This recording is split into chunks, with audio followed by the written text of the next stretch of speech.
સાહેબ હત્યાની ઘટના છે, શું છે વિગતો? ગઈ તારીખ 22/6/2024ના રોજ આણંદ રૂરલ પોલીસ સ્ટેશનની હદમાં આવેલ ચીખોદરા ગામે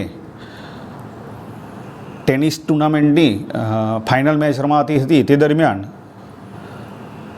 ઇમરોઝ અબ્દુલ રહીમ વોરા, સલમાન મોહમ્મદ હનીફ વોરા, શોએબ વોરા, અર્થ વોરા તથા તેમના મિત્રો સાથે આ ટુર્નામેન્ટની ફાઇનલ મેચ જોવા ગયેલા હતા.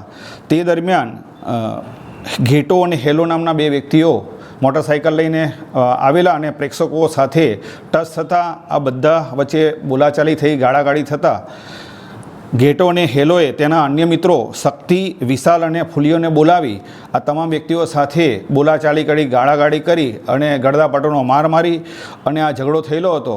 જેમાં વિશાલ નામના વ્યક્તિએ તેના હાથમાંની છરીથી ફરિયાદી ઇમરોઝ અબ્દુલ રહેમાન વોરા તથા સલમાન મોહમ્મદ હનીફ વોરાને શરીરના જુદા જુદા ભાગો પર ઘા મારેલા. તેમજ શક્તિ નામના છોકરાએ લાકડાના બેટથી સલમાનના માથાના પાછળના ભાગે મારેલું હતું.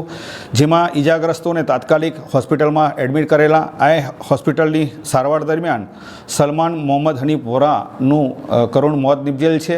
આ બાબતે ઇમરોઝ અબ્દુલ રહેમાન વોરાએ ફરિયાદ આપતા આણંદ રૂરલ પોલીસ સ્ટેશનમાં મર્ડરનો ગુનો રજીસ્ટર કરી અને તપાસ તજવીજ હાથ ધરવામાં આવેલ છે. કેટલા આરોપીઓ વિરુદ્ધ ગુનો નોંધવામાં આવ્યો?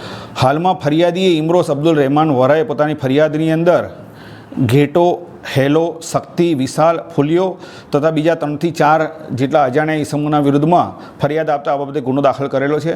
આ બાબતે નજરે જોનાર સાહેદોના નિવેદન મેળવી ઘટના સ્થળેથી વિડીયો ફૂટેજ જે પણ મળી આવે તેનો અભ્યાસ કરી અને આ ગુનામાં સંડોવાયેલ તમામ આરોપીઓને હસ્તગત કરવાની તપાસ તજવીજ હાથ ધરેલ છે. કઈ કલમો હેઠળ ગુનો નોંધવામાં આવ્યો? આ બાબતે રાયોટિંગ તથા મર્ડરનો ગુનો